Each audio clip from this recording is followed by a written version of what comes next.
Today on the Coaching Life podcast. You know, there's a lot of things that you have to do outside of the game, outside of, that the parts, the glorified parts of the experience that people know about and hear about and watch and see that you have to do that can be very challenging.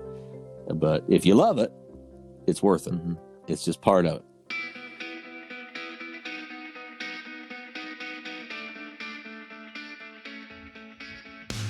Welcome to the Coaching Life podcast. Welcome back, I should say. It's been a couple weeks since you've heard from us. This is Pat Martin. I'm here with my buddy, Coach Chris Stewart. Coach, how you doing, man? I'm doing well, Coach Martin. Doing well. On the road. I'm actually driving right now as we record this podcast. So I'm on the road. We're figuring out ways to make this happen. Oh yeah. In our busy schedules, right? That's correct. But you just for the listeners out there, you're actually using a hands-free device. You're not. Yeah. Right. Yeah. So you're being safe as we record this podcast. No doubt. The phone's in the cradle. My eyes are on the road, and I got hands on the wheel. I got one hand in the wheel. I got the other one. Well, it sort of sounded like an Alanis Morissette song there, didn't it? Got one. Maybe we could open it. That's our opening music for this episode. Yeah, there you go. Yeah. Well, and it's kind of we're talking here. We took a road trip there to one of Brock's games. Was that last fall? Was that last spring? It was the fall game this year. Yeah, fall game. Yeah. I've lost time. It seems like, or it's become hard to. Things have all been jumbled up, but I guess it's what I was getting at is we've kind of had this conversation in this and unique in similar settings, just without recording it. So there's really not much difference than what we're doing now and what we did true. there. Yeah. You and I we yelled all the way there because we were in my old truck, my old 1979 C20 square body Chevy pickup, and there's it allows a little bit of air to flow through the window cracks and things like that. And the only way we could get any air was with rolling the windows down. But then on the way back, we had the heat on there, didn't we? Yeah, it was a cold day. Yeah, I didn't even notice, Coach. I don't notice any outside air when I'm in that thing. It's just loud. That's a luxury ride. It's a luxury. Oh yeah, ride. Yeah. Well, hey, I'm glad we were able to get together and make time. It's been 2 weeks, I think, since we released our episode 84, where we talked to our buddy Coach Miller about Trimble, and it's good to get back in the groove here and talk about the coaching life. Yeah, that episode's gotten a lot of downloads. A lot of it's gained a lot of traction, and so we actually you and I probably, if we're honest, we probably intentionally left that one out there for 2 weeks.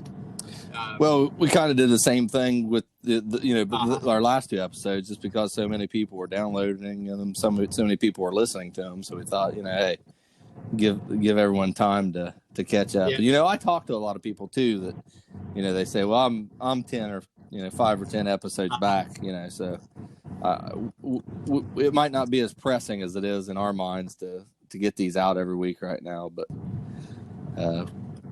as we've said before, we usually have these conversations anyway. Until we hear someone saying, "Hey, why aren't you putting them out every week?" I'm good with every couple of weeks, at least for the time being, because right now the downloads and the new listeners that we seem to be having, hey, Pat, your show's taken off, buddy. It's taken off. My show, because you're busy right now. Well, heck, I'm not any busier than anybody else. That's not an excuse, though, Coach, because here's the thing. You're not very busy, because even though you've accepted this position as the head baseball coach at Eastern, baseball season hasn't started yet. So, your involvement with baseball is practically 0%. I mean, what is it? It's late February, right? You're not doing anything right now. You don't have anything to work on, right? I mean, you're being real sarcastic right now, right? Maybe a little bit. maybe a little bit. But dude, the reason I'm driving on the road is because I just came back from my player-parent meeting here, meeting these parents for the first time tonight, and getting them ready we start practice.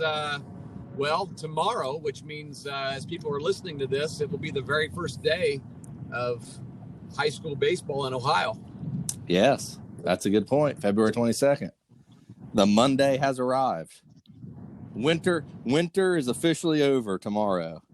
Yes, it is. It's the first day of what we call mandatory baseball. Yes, boy, that's because we're allowed to say you've got to be here. This is when baseball starts. If you're not currently playing a winter sport, of course, right, and the winter sport's still in session, then it's mandatory for everybody else to be able to practice them and work them hard. Yep.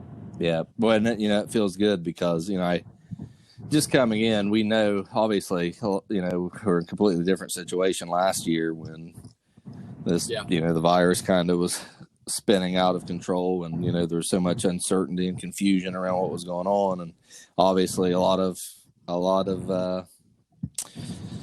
kids lost their season, and a lot of seniors lost their season, and that obviously was unfortunate. But we know now that of the sports that we play, basically, baseball and softball are two of the sports that we can most easily play. With consideration of staying as safe as we can or as healthy as we can. With everything going on, so it feels we can legitimately go into the season with confidence. Yes, that we're going to have a full season. Yes, barring any mid-season quarantining and things like that. Granted, that's happened throughout the high school other sports, but at least we know the rug's not going to be pulled out from under us. Right. Like last year. Right. I think football had, this past fall, football had a very successful season. I don't think there was a whole lot of issues with outbreaks and, quarantines and things like that caused teams to lose a lot of games. So I would expect, especially considering the time of the year, that baseball should be even better. So baseball and softball, so that's a good thing. That makes me feel good. That's something that makes my heart happy, Coach. We need that. Yep. We need it.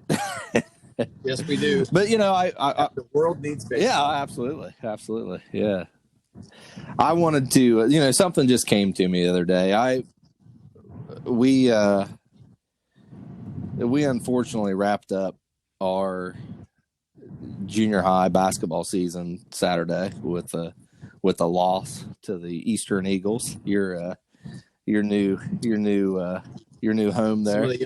The young and upcoming guys. Yeah, absolutely. And they played well. They got a heck of a team. They got some good athletes on that team, and they gave us a good game. They played a good game. We just they beat a really good team too, and they knew it. You could see the way they celebrated afterwards that they knew that they had beat a very good team that you had there. Yeah, I think there's value in that. I think I've told some people that I'm still confident in our team, and I give there's this like thing that people do these days. I feel like it's grown, and it's this idea of disrespecting your opponent a little bit. We do that in different ways. Yeah. You see that in different ways, like coming into a game that maybe in your heart you feel like you're supposed to win. I say you feel that way every game, but you come into a game that you get through it with a win, and you say they weren't that good.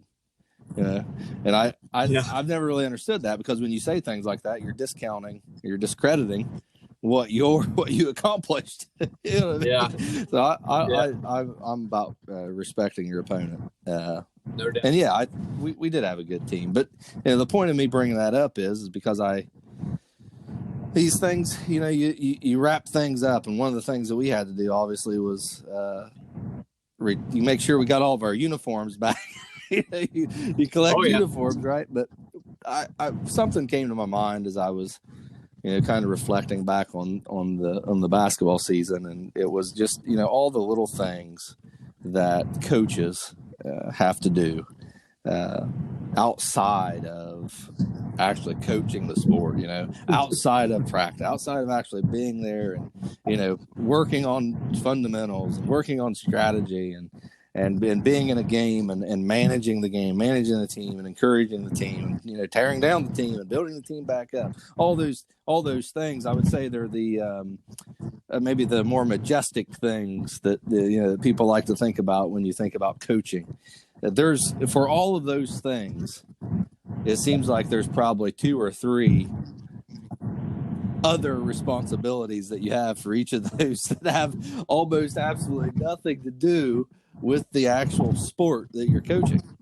And it comes down to, administrative work and things like that. And I thought it'd be a good opportunity here to talk about, I'm finishing a season as a coach. You're coming into a season as a coach. It's a good time to talk about these things, these side things that, I would say most people, I don't know, if you haven't coached, if you haven't had the experience in doing it, you don't realize what all goes into coaching. And I didn't want to talk about it to make people, to prop coaches up and to make people, feel sorry for, that's not the. Yeah, we know what we're getting into when we do it. Sure, absolutely. We accept responsibility, yeah, right? Yeah, but I think it's something that people don't realize how much else goes into, when you put your name down and say, yes, I'm going to coach this team. What does that really mean? For the course. Yeah, there's actually kind of a little bit of a joke that's pretty common among coaches, especially, I think you're talking especially scholastic sports coaches here, junior high school, school teams, head coaches as well. I think you're being very specific to head coaches, although it applies to assistants as well. But I know we've talked before about how, sometimes being an assistant coach is more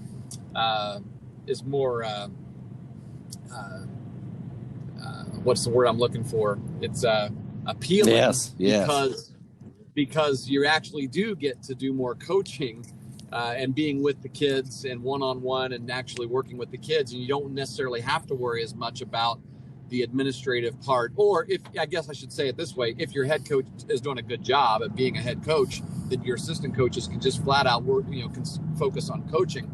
Because the reality is, head coaches, one of the jokes that we make is that, about 40% of the time you're actually coaching, and the 60%, the other 60% of the time you're doing, you're collecting uniforms, you're making sure everybody's got the right sizes, you're doing fundraising, you're interacting with you're communicating with the administration, you're communicating with the school, you're communicating with umpires, officials, bus garage people, parents. You're doing all the other things that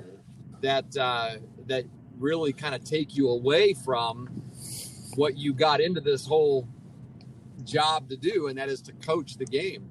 And it's something that maybe some young coaches don't realize when they go into it. That's one of the reasons why I like to have young guys come on as assistants, so that they can find the joy and the love of coaching the game, but then also kind of let them know, hey, look, if you want to be a head coach sometime, here's some things you're going to want to know. And Gibby did a really good job of taking me under his wing and preparing me for that as well. I think if you're prepared for things like that, then you're more prepared to be the best you can be when you finally get the opportunity to focus on the game that you're coaching. Yeah. Because here's the thing: if you're not prepared for it, it's a distraction. And as you mentioned with that 40-60 split, there's a lot of distractions out there that can keep you up at night thinking, what am I going to do about this? What am I going to do about that? If you're not ready to handle it. Yeah. It's you've been both, Pat. You know what we're talking about. I mean, even one of the things that I love about like a travel ball or a club ball arrangement, the structure of it is a lot of those teams now have what you would call a business manager, right?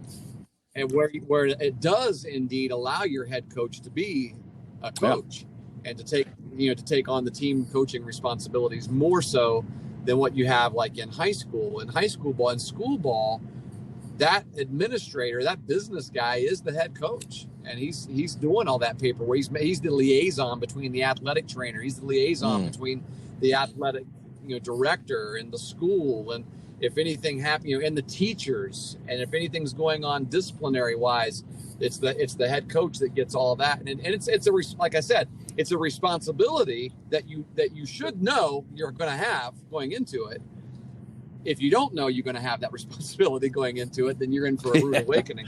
But it's the responsibility that, like I'm saying these things because we're talking about on the podcast and just sort of making people aware of it. I'm not saying them in any way at all in a complaining sort of way, and in a begrudging sort of way, because it's just part of it. It's part of it. It's the beauty of it, and sometimes it's not very, very beautiful and not very appealing, but it's just part of it, and we take it because that 40%, it's probably more than that, but even if it is just 40%, it makes it all worth it, really.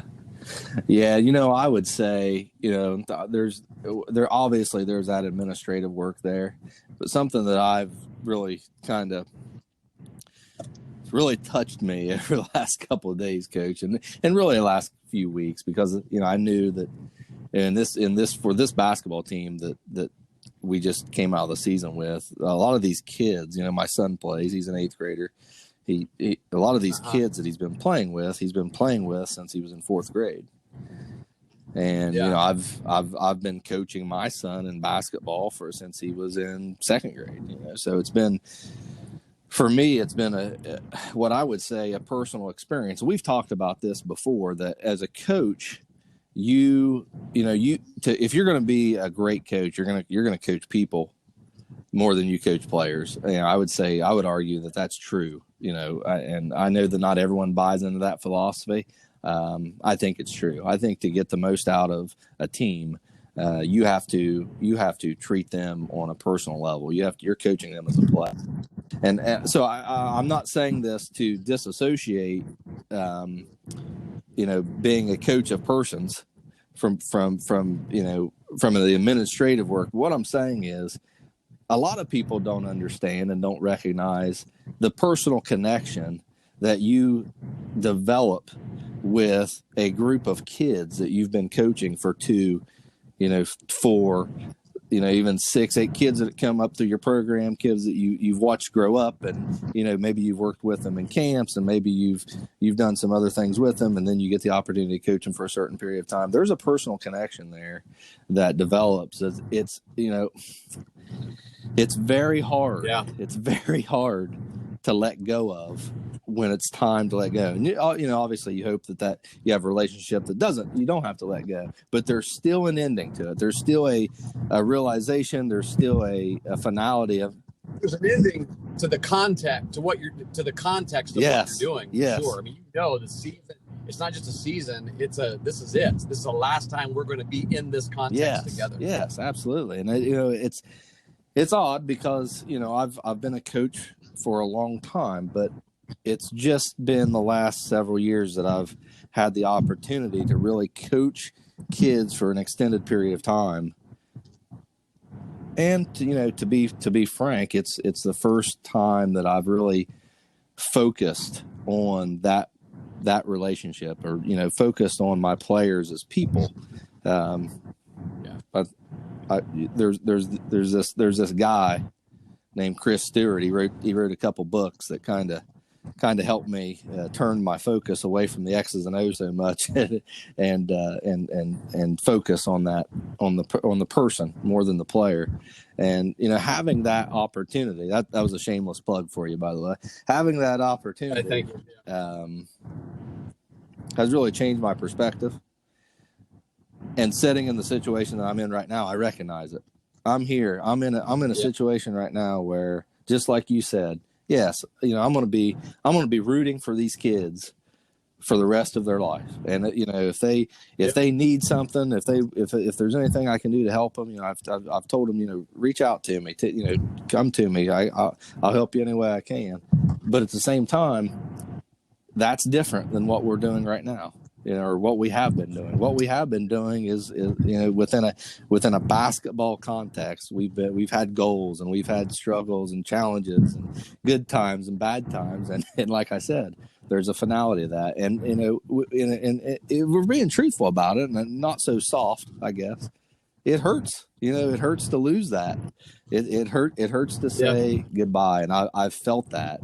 I think that's one of the things that kind of spurred this thought to me. I knew where you were coming in, and you're putting all this work into a baseball season, and I would say generally people just feel like, oh, you're going to be starting tomorrow, right? Well, you've already been started. Right. You've started long before tomorrow, obviously, and I think for a lot of coaches too, there's that relationship that people don't know, and that connection that means so much to us. And it's hard to let go of. It's that, it's a loss, at the end of the day, when it's all said and done, when that final season with that group of kids is over, it's gone, and it's hard. It's hard. I think it may be the first time that I'm coming to terms with that. Well, it sounds like what you're experiencing, Pat, is what, a lot of coaches eventually realize, and some coaches maybe go through their whole career and never realize it, but you really hope that everybody will. And that is, a lot of times when we get into coaching, the relationship that we have with our players is more of a transactional one, where we want to try to get something out of them. That we're together for the purpose, and the purpose is winning, because that is a goal. That is a major goal. We want to build winners. We want to win the games that we play. And so sometimes that relationship is,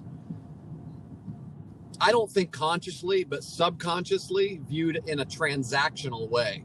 What can I get out of these kids? As long as I can get the most out of them, then we've had a successful relationship. And sometimes I think people coach that way their whole career, and maybe they're okay with that. But I have come to the point, and it sounds like you have as well, where I'm more interested in transformation. Not a transactional relationship, but a transformational one, where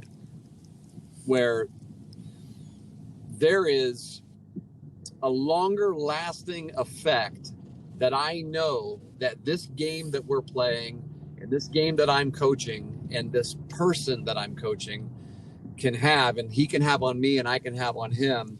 And that's going to stay with him for the rest of his life and help him to be successful in anything he does, not just the sport that we're playing. And that is a bigger goal. But I also think that it's the type of goal that if you go into your coaching career with that goal, then you're going to get the best out of that person in that season that you're playing. And then 20 years down the road, they're going to continue to get their best out of it. And that's transformation. That's not just transaction. Transaction is something that's very temporary, happens once a season, one time throughout the year, and then that's it. It's like, you're saying, how coaches have a lot of responsibilities. One of my responsibilities as a coach is to get to know these kids and to do things with them throughout the season, throughout the entire year, not just the baseball season.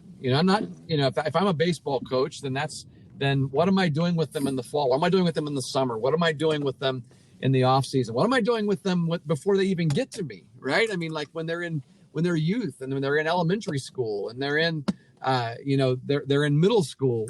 Do I know how they're doing? Like, do I watch their games, and do I see, hey, you know what? This kid looks like he's pretty athletic. I can't wait to see, like when they come to me then as freshmen, do I already know who they are? Because I've had a vested interest in them before they got to me. And I think some of these are the things that come to mind when I think about what are some of the other fringe responsibilities that coaches have that people may not realize. And I think that's one of them. It's not fringe. it's part of the total program. It's who we are. Yeah. Yeah. I think, over the, I think it was back in, shoot, I don't know, maybe it was April. We did an episode where I said that I think I could go without coaching baseball. Remember when I said that? I don't know if you remember when I said that, but yeah, like I don't miss, like it was, we had, and I said, I don't necessarily miss baseball. I miss being around the kids. Yeah, right. It's like that was crazy. I must have been the pandemic had just hit. I was out of my mind when I said that. Obviously, I can't go the rest of my life without coaching baseball. That's crazy talk, but not being around the kids, and that's what I miss most about, because I was prepping to be an assistant track coach during the season there, and I was looking forward to it. I was looking forward to being around a group of different kids that I'd never had the opportunity of being around again. And that's kind of when it dawned on me, is like, this is, I don't know the first thing about track. I know a little bit about, speed and agility and things like that. But from track, I'm very far behind where I need to be in order to be a good assistant coach. But I wanted to do it so bad because I knew there was an opportunity there to develop relationships in a smaller opportunity or window to have an impact on them that, otherwise I wouldn't get to have. And I didn't have that. That was taken away from me. Their season was taken away from them. Obviously a bunch of people were in the same boat, but I think that's when I recognized it right then that, man, it really is. It's about the person to me. And it's just like you said, it goes into one of those things. It's a part of it, but it's a part of it that maybe not everyone understands the impact that it has, not just on the players, but also on the coaches. It's a good piece. It's a good piece. Yeah, for sure. Yeah. What else were you thinking about when you thought about this topic tonight? Well, I just like in terms of some of those. I mean, one thing that I've been doing over the past couple weeks is trying to put together a schedule for a summer for two summer baseball teams. So we're piecing together the schedule, and that's something that that high school coaches have to do too. Club coaches have to do. Mm-hmm. They got to make sure their kids have enough opportunities to play games, and outside of the games that you're going to play, like in your case, that when you come into a season, that your league games are slated, but you got how many games is that? It's 16 games or so. Yeah, and then 16 for us. Yeah, we have 11 more games. Exactly. Schedule non-league. You're out there, making phone calls and whatnot, trying to schedule games. And I don't know. It just in my mind, I'm thinking, I bet most people don't feel like or don't know that you do that as a coach. But there's a lot of things you got to you got to. Well, go ahead. What were you gonna say? Well, I was just going to say, and then when you're talking about a summertime context, that's actually not an easy undertaking, for a club sport, because it's every tournament that you find, one, you got to find locations that you're able to travel to, and can your team afford the hotels and if they're going to be far enough away that you have to stay in a hotel, can the team, is it within our budget to be able to pay for this? Because some tournaments are a lot more expensive than others, and and then on top of that, everyone's vying to get in, and so there are deadlines, and sometimes you don't make it in time, and you got to get on a waiting list, and there's a lot of stress in building that schedule. I know that you're kind of in the middle of that right now. In the same breath that you say that having a business manager takes that burden off of a coach, being a business manager and separating yourself from the coaching responsibility, that kind of does it kind of works in reverse as well. It simplifies everything. So it really, I mean, it's two positions. It's two positions really, and it's just it is. The reality is that most of the time it's the head coach that has to fill both of those positions and do what you do, and it makes it that much more that much more difficult. But there's a lot of budget, collecting money, figuring out uniforms, right? I mean, that's something that magically happens every season, and people have no idea Right. how much stress that puts on a coach. Oh my gosh, they have no idea. Like you can't know unless I'll tell you a story, man. I got into the softball game there for a few years, and just because when I resigned from coaching baseball, I wanted to be around my daughter, and she had a couple more years left, and so I guess it was 2 years of softball that I got involved with. And the first year that I was helping with them, they were getting new uniforms. The team that she was playing for was getting new uniforms. This is the high school team, and I remember, I tell you, man, it was wild because the girls would come in, and they like, before they ordered the uniforms, they measured everybody. And I thought to myself, this is a high school team. I thought to myself, these same girls aren't going to be here, for 4 years. I mean, for the next, like some of these girls are seniors, right? And so we're buying uniforms based on what these kids' measurements are right now, and we can't do that, and I think that's something that people don't realize, is that we, when it comes to a high school team, what you got in the box of uniforms is what you got. Ooh. That's what you got to work with. And so sometimes you lay those all out on the gym floor, and you say, hey, the low numbers are smalls and the high numbers are double extra larges, and I don't know what number you want, but if you are 300 pounds and you're 6'6", you're not going to wear number 7. I'm sorry. And so, and sometimes those are the things you got to do. You wouldn't believe how people get about stuff like that. That's even a different dimension of the uniform, the uniform wearers, because they're all looking around. Yes. I mean, Gibby, it was hilarious, man. Gibby used to say, I'll tell you right now, fellas, you come in, he said the seniors are going to pick first. They're going to get their pants, because you got the pants are a whole nother story, because some of those are new, because you got to buy new pants every year, and others of them are not. And so you got the new ones down on this end and the old crappy ones down on that end. Well, the seniors go take all the new ones, but some of them are trying to squeeze in the pants that don't fit them at all, and other ones, they got them hanging off of their legs like a bed sheet. And so he would look at them and say, no, sorry, I know you're a senior, but you're not wearing those pants. You give them to that kid down there who can wear them. You got thighs as thick as tree trunks, and you're in there trying to wear smalls. No, you're not wearing. We don't want to have to read the date on the quarter in your pocket. We have the same thing too. Here's a basketball problem you run into these days. It's something that's changed. I mean, I would say many teams are in this situation. We're wearing uniforms that has been passed down, year after year. I mean, it's just how things are done. And here's the thing, though. You know what's popular right now? Short shorts. They're popular. Kids, boys are wearing them. They're wearing shorts, 3-4 inches above their knees. Well, that's sure, and right, girls. Yeah. That's not how they were ordered 10, 15 years ago. They're ordered long. Everyone was wearing long shorts. You know what I mean? Because it was. Yeah, so you've got guys wearing. Right. You got the big guys still in the smalls. Because right. Well, or they're tucking them up underneath their undershorts, and that's what they're doing a lot of times. Yeah, that's what they're doing. But that's just something. Yeah, great point there. And we went through that too, and then you got to recover all those uniforms too. Yeah, you do. Absolutely. Yeah, and that's a task. It really is. It was a real task for people who lost their season in the middle of the season last year, or before the season even got started. And they thought maybe they'd be back.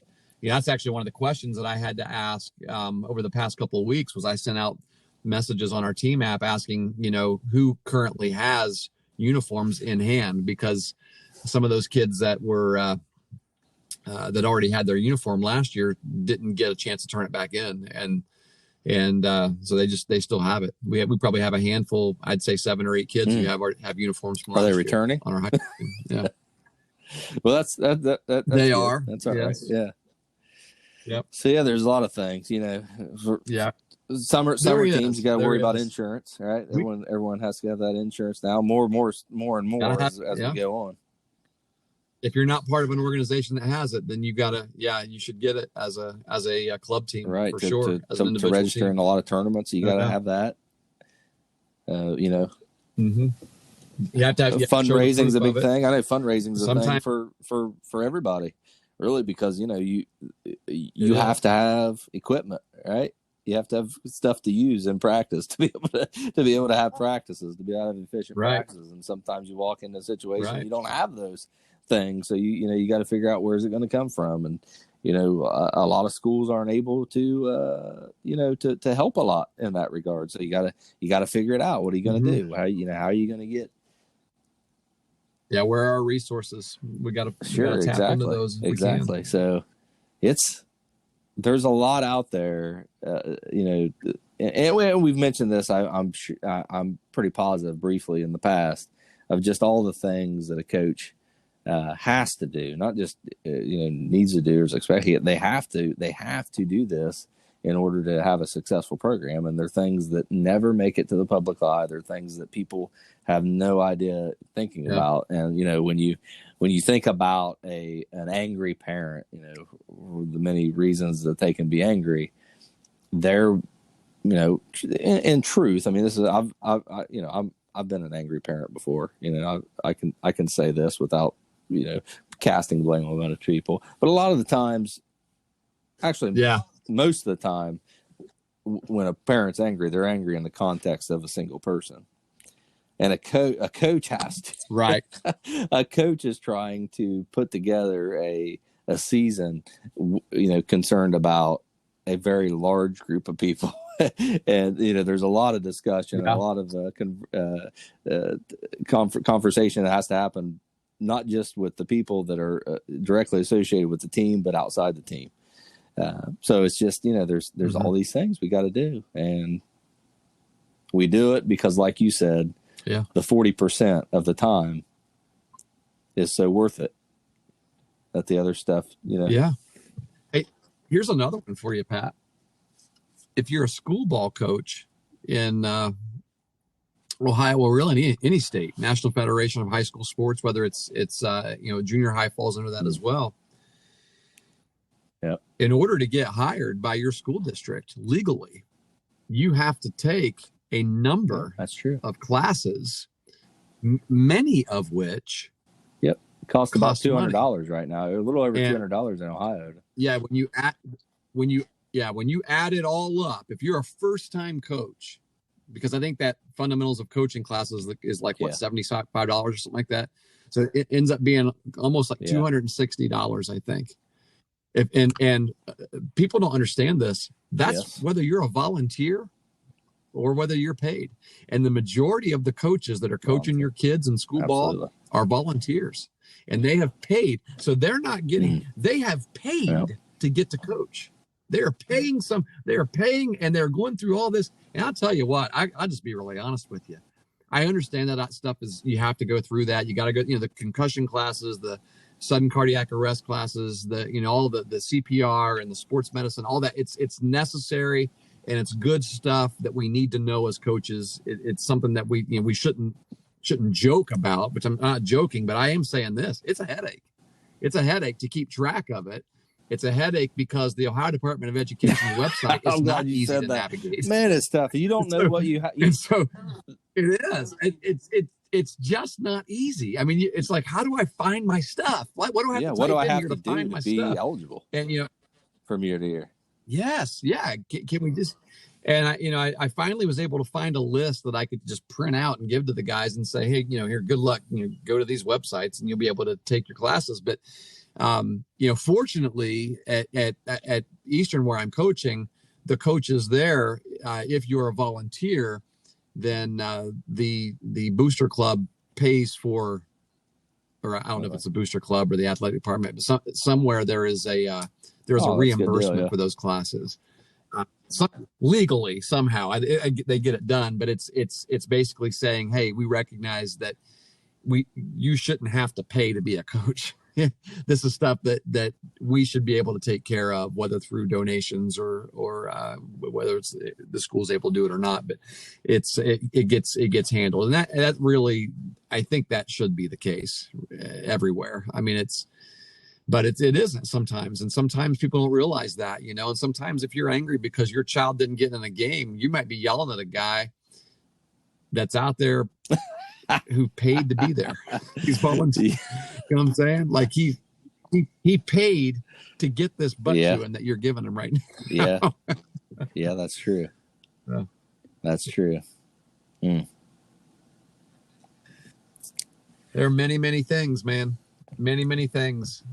I did this because I enjoyed it, but I also did it because it was necessary. There were nights when 3-4 hours after practice, I was still at the ball diamond. Yeah, right.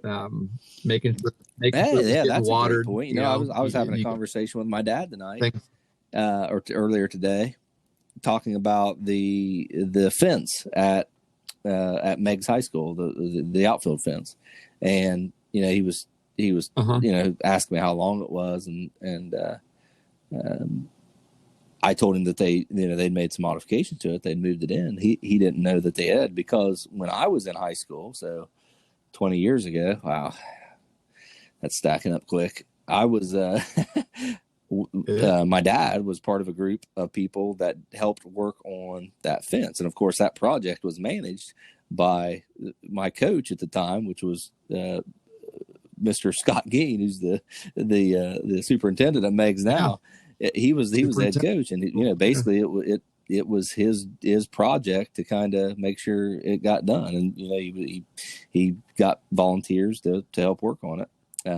But you know, that's an example. You know, groundwork. You know, not just beyond just taking care of the field. A lot of times, modifications to the field or replacement and upgrades to the field are something that a coach has to worry about. So, yeah, that's a good point. I mean, taking care of the field is huge. If you're going to have a nice field,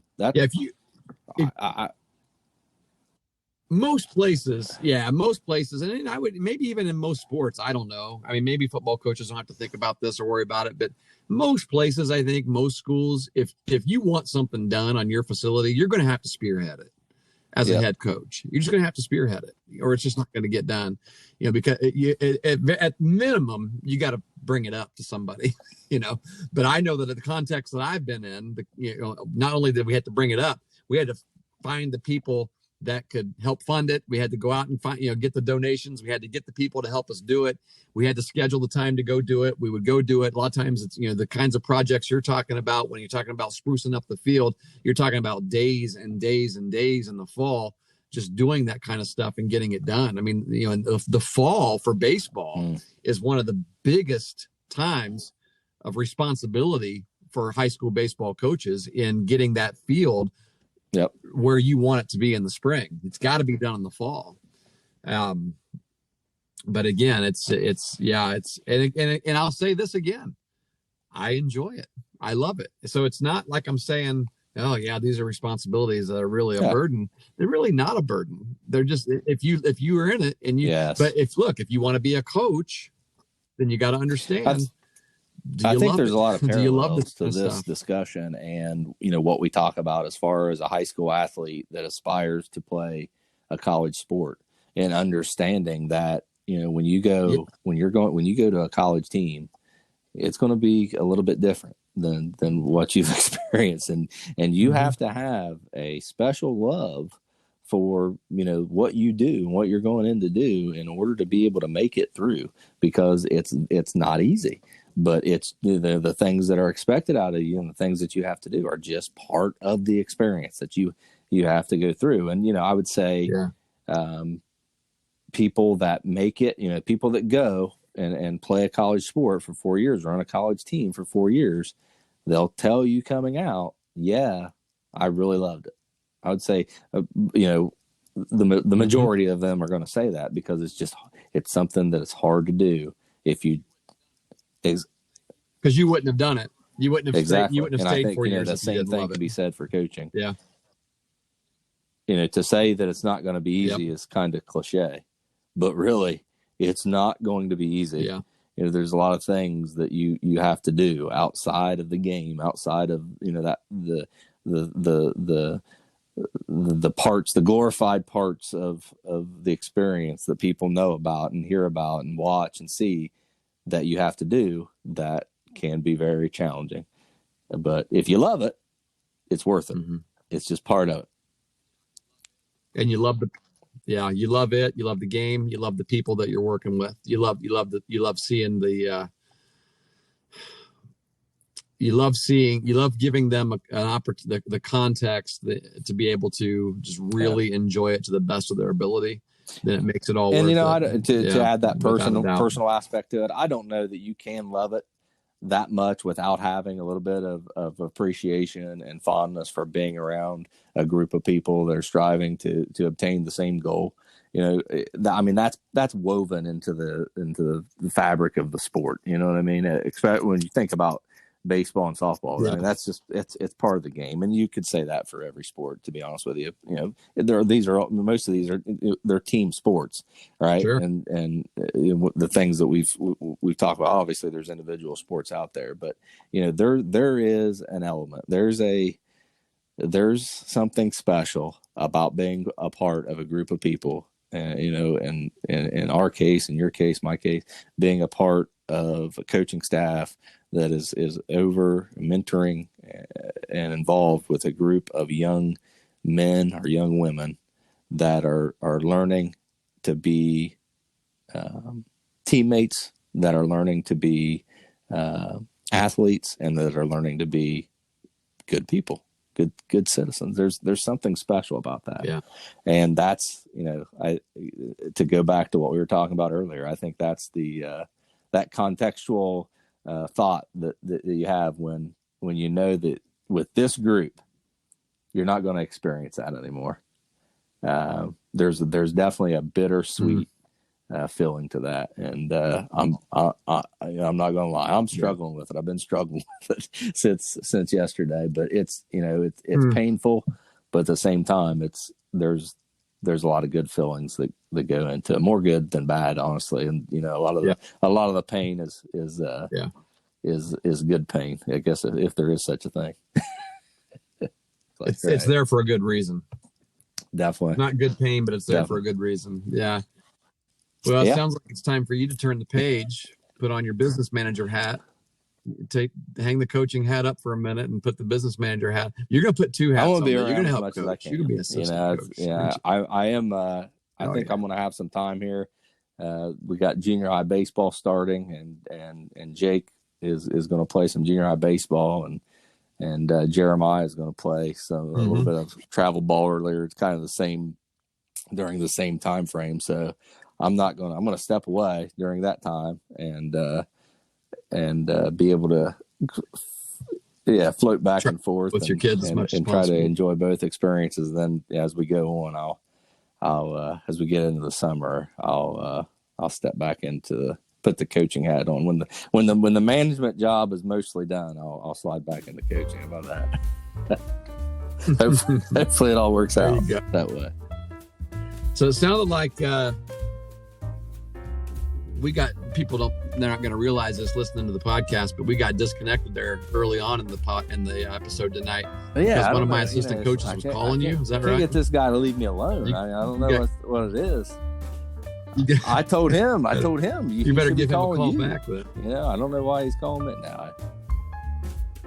He should know everything he needs to know for tomorrow by now. He's probably just so excited he's not going to be able to sleep now. He just wanted to call and tell you about it. He knows he whatever you guys talked about, he ate it up. He soaked it up like a sponge.